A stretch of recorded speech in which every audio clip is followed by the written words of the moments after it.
Assalamualaikum warahmatullahi wabarakatuh. Perkenalkan, saya Dewa Audita Malakoni dari Sekolah Vokasi Universitas Diponegoro dengan program studi Teknologi Rekayasa Otomasi dengan digit NIM terakhir saya 077. Oke, pada materi ke-9 ini saya akan menjelaskan mengenai pendahuluan bahasa pemrograman C++. Tanpa berlama-lama, langsung saja saya jelaskan pada materi kali ini. Nah, proses pemrograman yang pertama ada problem to solve, yaitu menyelesaikan masalah atau tantangan. Kemudian ada algoritma, yaitu membuat algoritma untuk masalah tersebut. Kemudian yang terakhir ada proses pembuatan kode untuk penyelesaian masalah. Jadi pada materi kali ini proses pemrograman itu ada tiga tahapnya. Yang pertama menyelesaikan masalah. Jadi jika kita mempunyai suatu masalah, itu tuh kita harus bisa menyelesaikannya. Kemudian kita membuat algoritma untuk masalah yang sedang kita selesaikan tersebut. Dan yang terakhir, setelah kita membuat algoritma, itu kita melakukan proses pembuatan kode untuk penyelesaian masalahnya. Langsung saja. Nah, jadi contoh seperti ini nih, membuat program dengan efisien dengan cara membagi menjadi beberapa bagian kecil. Nah, jadi pada gambar pertama ini masih termasuk kotak blok besar satu nih. Kemudian selanjutnya dari blok yang satuan ini dipecah menjadi 4 blok ukuran sedang. Ini ada 1, 2, dan 3. Nah, dari 4 blok ini kemudian dibagi lagi menjadi beberapa bagian yang kecil. Ada 1, 2, 3, 4, 5, 6, 7, 8, 9. Nah, jadi membuat program dengan efisien itu adalah dengan cara membagi menjadi beberapa bagian kecil, yang awalnya menjadi dari satu kotak, kemudian hingga akhirnya dibagi menjadi 9 kotak kecil. Nah, ada konsep inti C++. Yang pertama itu ada variabel dan tipe data, kemudian ada input atau output, kemudian ada struktur kontrol atau kondisional dan perulangan. Kemudian ada fungsi, ada pointer, ada AOP, dan juga memory management. Nah, ini adalah beberapa cara untuk menulis kode yang rapi. Yang pertama itu kita harus menggunakan nama variabel yang jelas. Kemudian menggunakan indentasi yang konsisten. Kemudian hindari kode berulang atau DRY, yaitu don't repeat yourself. Kemudian pisahkan kode dalam fungsi. Selanjutnya, gunakan komentar seperlunya. Setelah itu, gunakan quotes untuk nilai tetap. Dan yang terakhir ada struktur folder yang rapi. Nah, ini ada pengertian tentang OOP. OOP atau Object Oriented Programming adalah pendekatan pemrograman yang menyusun program ke dalam objek-objek yang memiliki data dan perilaku, dengan konsep seperti encapsulation atau inheritance, polymorphism, dan juga abstraction. OOP ini dapat membantu program lebih terstruktur, mudah diperluas, dan juga lebih dekat dengan cara manusia dengan memodelkan dunia nyata. C++ juga mendukung OOP secara penuh, sehingga cocok untuk digunakan untuk pengembangan perangkat lunak berskala besar. Oke, setelah OOP, selanjutnya ada STL atau Standard Template Library. Di C++ adalah kumpulan struktur data dan algoritma yang siap pakai, yang sangat efisien seperti vektor, map, dan fungsi sort.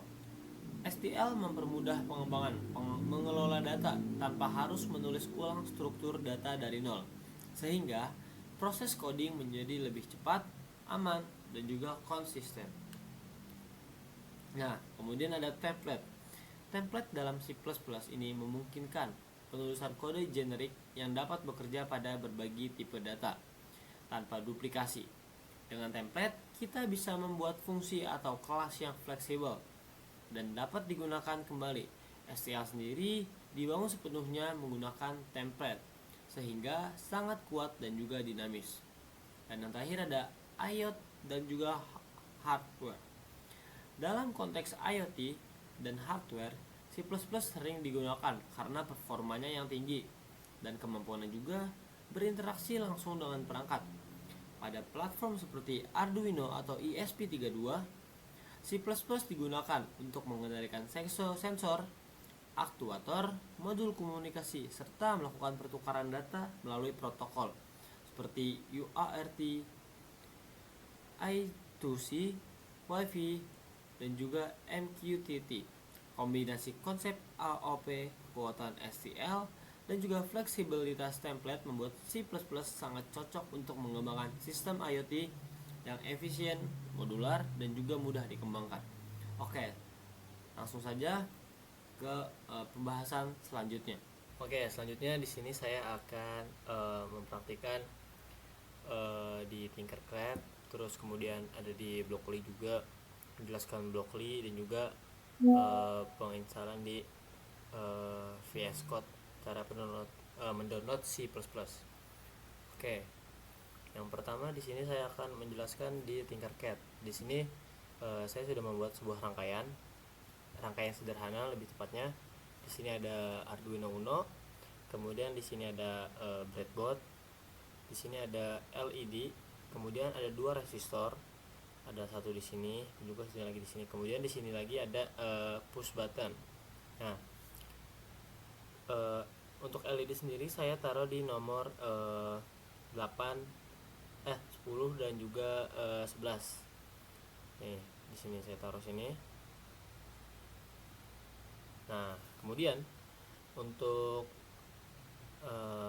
wiringnya itu ada di yang nomor 6 saya wiring ke nomor 15, kemudian yang nomor 4 saya wiring di nomor 20. Nah, untuk resisornya itu saya pasang sejajar dengan LED. Nih, ada di sini kemudian ada juga di sini. Nah, satu lagi sejajar dengan wiring yang dengan nomor 6 ke 15 ini sejajar. Nah, kemudian untuk resistor yang satunya lagi wiringnya itu sejajar dengan yang di nomor 20 ini sama dengan nomor 4 dan satunya lagi di nomor 16. Setelah itu kita tarik lagi, kita wiring lagi dari yang sejajar dengan saklar satunya lagi, itu ada di nomor 10. Kita tarik ke nomor 11. Nih, yang ada di sini. Kemudian untuk yang sejajar dengan resistor yang ada di nomor 16 ini kita tarik lurus ke bawah. Nah, setelah itu untuk push button sendiri kita taruh di nomor 20, 22. Yang ini tuh kita taruhnya tuh berseberangan. Jadi cuma tidak hanya di satu sisi. Kemudian kita wiring lagi ke sini nih, dari sini ke nomor 22. Nah, setelah itu untuk wiring yang di bagian bawahnya itu ada yang positif, itu kita wiring dengan yang sumber tegangan 5 volt. Kemudian yang untuk minusnya sendiri itu kita tarik ke ground.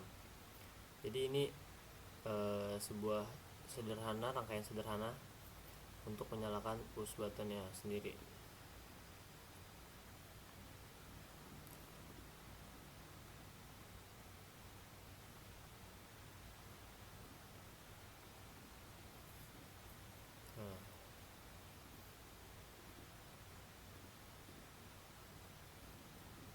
Nah, setelah itu kita bisa melihat kode dari rangkaian ini di bagian sebelah kanan atas, di sebelahnya Start Simulation.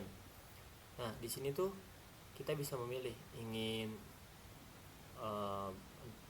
modenya tuh kita bisa milih mau kode dengan mode blocks, kita bisa continue aja. Nah, kalau dengan kode blocks itu bakal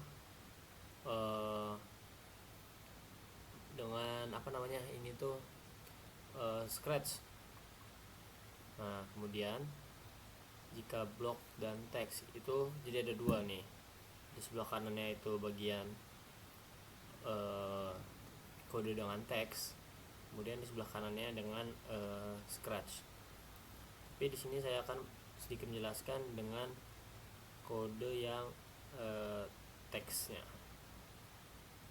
Nah, di sini ada double slash C++ kode, terus kemudian di bawahnya ada C++. Bentar. Nah, kemudian ada void setup. Di sini ada pin mode LED built-in output. Nah,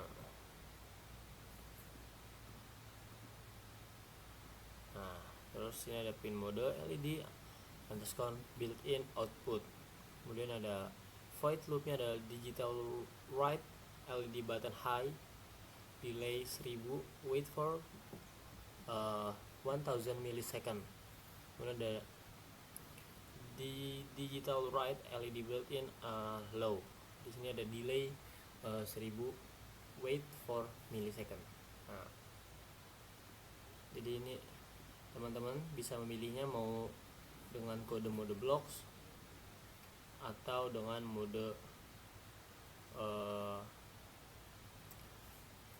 kode dengan mode teks, atau bahkan teman-teman jika ingin menggabungkan melihat blocks dan teks juga bisa di sini.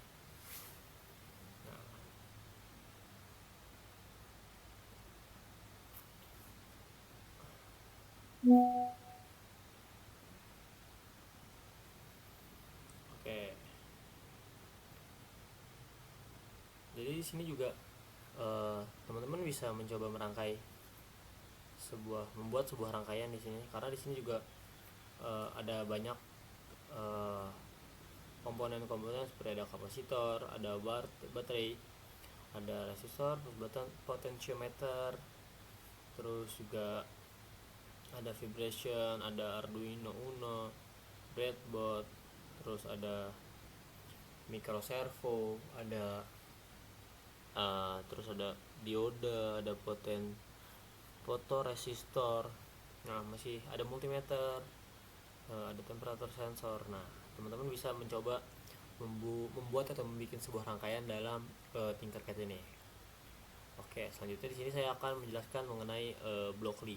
Nah, Blockly sendiri ini adalah sebuah apa namanya, kita bisa sebut ya, salah satu web yang disediakan dari Google for developer.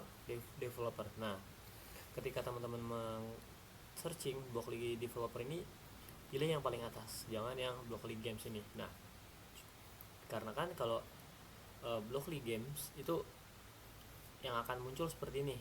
Ini tuh adalah sebuah mainan, tapi sama seperti bentukannya tuh sama seperti Scratch. Ini tuh tarik pasang gitu. Nah, teman-teman kalau buat searching tuh yang paling atas pilihnya, yang Blockly Google for developer.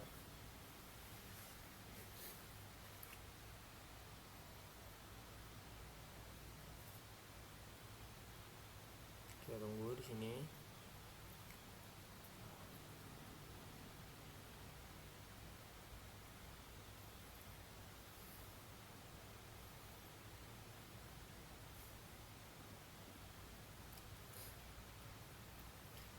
Kita buka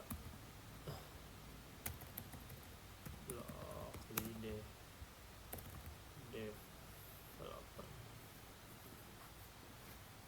Oh, ini udah terbuka. Oke, nah, pengkodean canggih, blok demi blok. Blockly adalah editor pemrograman visual dari Google. Nah, seperti yang tadi saya bilang, adalah Blockly adalah sebuah web yang disediakan dari Google sendiri yang menggunakan blok tarik lalu lepas. Mesin inilah yang mendukung program pendidikan coding paling populer di dunia. Karena bisa bilang paling populer mungkin untuk dunia pendidikan, pengkodean dengan menggunakan blok tarik lalu lepas adalah sebuah cara kita pengkodean, membuat kode dengan cara yang paling mudah untuk dasarnya.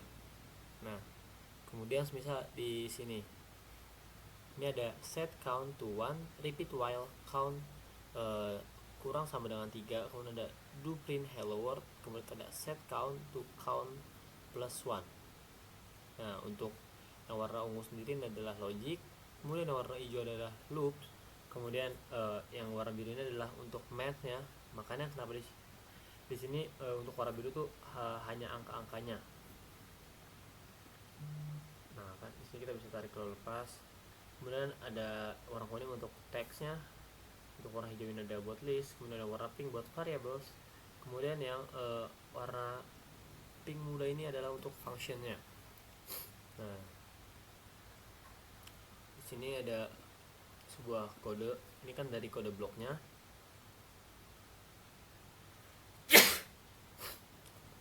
Kemudian di sini ada pilihan kita mau di JavaScript, Python atau PHP atau Lua atau bahkan ada Dart. Nah yang awal ada dari JavaScript, ini ada var count. Nah yang pertama ada count sama dengan 1, yang itu yang atas. Kemudian ada while nih, kemudian ada yang di baris kedua ini ada while count kurang sama dengan 3, kemudian ada window alert yaitu hello world, kemudian ada count sama dengan count plus 1. Kita coba Python. Nah kalau di sini cuman count sama dengan non, count sama dengan 1, while count kurang sama dengan 3, kemudian ada print hello world, dan yang terakhir ada count sama dengan count plus 1.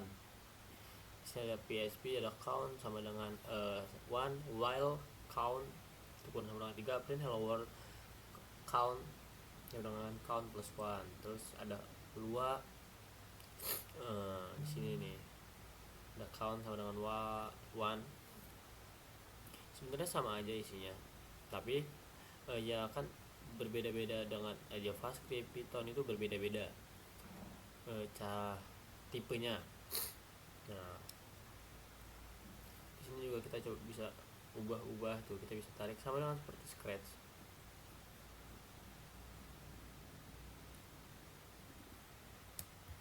Nah ini kita juga bisa merubahnya, kayak tadi kan ini 1, ini di sini kita bisa merubah jadi 3, 4 atau bahkan 5. Nah kalau ketika kita memilih di sini, otomatis di sini juga ikut berubah tuh kan, yang tadinya 1 di sini jadi countnya 5. Kita balikin lagi 1. Oke, kita JavaScript. Nah coba di kita JavaScript coba kita run. Nah ketika kita klik run, maka seperti yang ada di sini, yang akan terprint adalah hello world. Nah maka di sini akan terprint hello world-nya nih.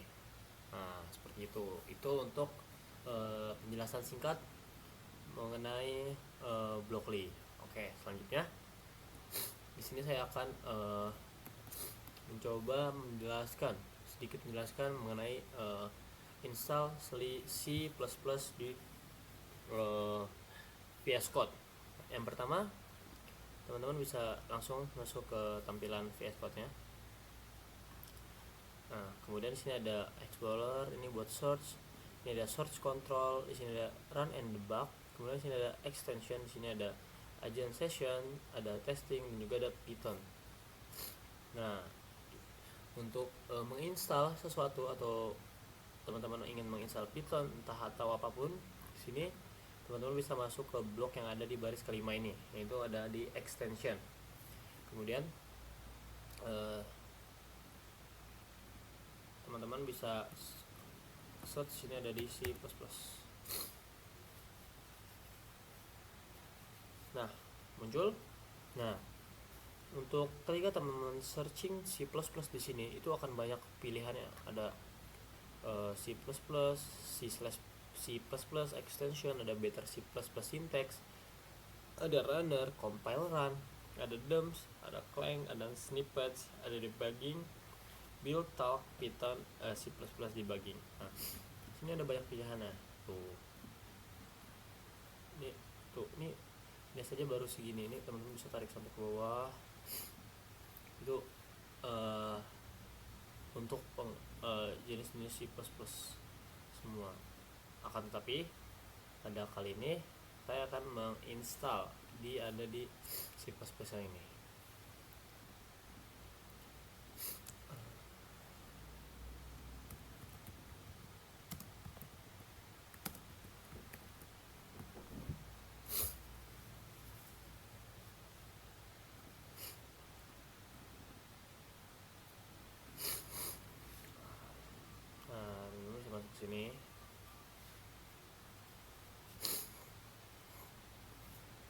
ini kalau teman-teman jika belum terlalu paham untuk menginstalnya, teman-teman bisa masuk ke C++ for Visual Studio Code. Itu bisa disebut sebagai tutorialnya. Nah kan, install the extension. Yang pertama itu ada open VS Code, kemudian ada select the extension, view icon on the activity bar, or use the keyboard shortcut. Atau teman-teman bisa mengklik ini ada dari Ctrl plus Shift plus X itu, kemudian teman-teman bisa langsung search C++ kemudian di install. Nah langsung aja kita buka ini, kita klik install. Nah ini sedang menginstal C++ nya. Ini teman-teman juga bisa memilih nih, setelah sebelum mendownload bisa mau auto update atau enggak, ini bisa dikasih tanda checklistnya bisa dinyalain. Kemudian ada set up your C++ environment. Kemudian ada C++ is a compile language, meaning your program source code must be translated or compiled before it can be run on your computer. The C++ extension doesn't include a C++ compiler or debugger. Since VS Code and as an editorialized and command line tools for the development workflow, you need to install these tools or use the tools already installed.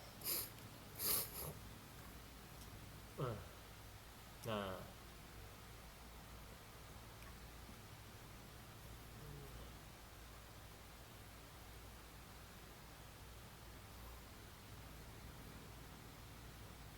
kita coba cek apakah sudah. Nah, ini kan sudah terinstall. Untuk memastikan sudah terinstall atau belumnya, teman-teman bisa masuk ke CMD atau command prompt. Nah, kemudian di sini bisa search G++ sama dengan version. Nah, kalau kayak seperti ini, G++ is not recognized as an internal or external command. Nah, berarti kalau seperti itu belum terinstall, jadi harus ada yang disetting lagi.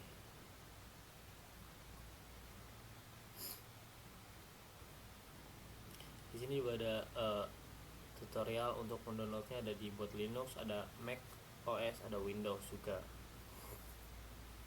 Nah, di sini ada sedikit penjelasan kayak there may already be C++ compiler and debugger provided by your academic or work development environment. Check with your instructors or colleges for guidance on installing the command C++ toolset, compiler, debugger, project system atau linter. Command compilers that already pre-installed and GNU compiler, GCC, or Linux, and the client tools with C code or Mac OS. Nah, ini ada cara cek apakah sudah terinstall atau belum. Yang pertama ada open a new VS Code terminal window using. Nah, kita coba. Ini ada Ctrl Shift plus yang pertama ada Ctrl Shift. Yang pertama tuh kita kesini dulu terus ke terminal. Kita nyalain terminal, ada Ctrl Shift plus. Apakah kita coba apakah bisa Ctrl Shift.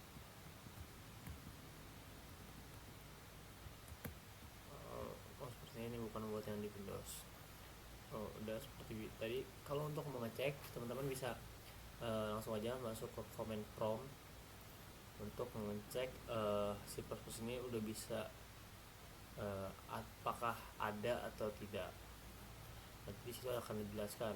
If neither are found, make sure compiler executable is in your platform with path on Windows Path. Nah, ini untuk install compilernya.